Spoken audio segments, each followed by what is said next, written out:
Kung isa ka sa naghahanap ng business, na patok sa publiko, tsak na magkakaroon ka na idea sa cafe and food hub business na binisita ng RSP team. Dito lang sa Negosyo Tayo. Patok ngayon ang mag-franchise dahil sa ibinibigay nitong oportunidad sa aspiring entrepreneurs na makapagsimula ng negosyo sa tulong ng isang established na brand. Dahil dyan ay isang cafe business na open for franchising ang pinuntahan namin upang alamin ang kanilang sikreto sa successful na negosyo.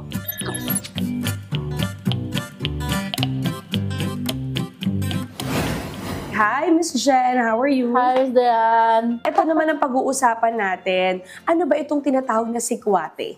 Actually, ang sikwate is originally a Bisaya word.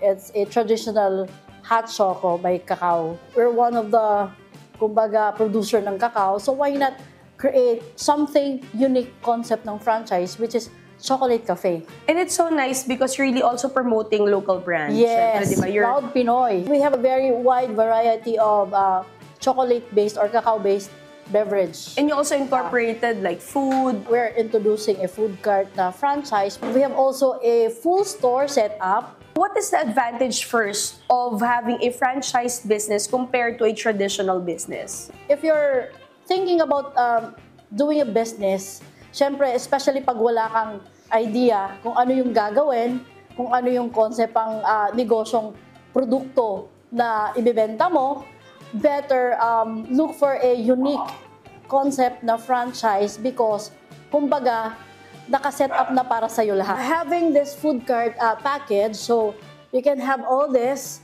meron na siyang initial inventory, meron na siyang full setup ng food cart, complete na din ng tools, complete na rin ng monitoring, complete na rin ng procedure, training, and at the same time, yung supply. This will be not just your own business, but of course, this is our business. Kumbaga, your business, ikaw kikita, pero you will not be doing this alone. Ano ba yung mga tips na pwede mong ibigay? Number one, hindi mo na siya pagdadaanan, yung gastos mo, yung sakit ng ulo, tsaka yung trial and error. Do not expect na agad-agad, di ba, na wala ka nang gagawin. Of course, andyan pa rin yung commitment mo and involvement.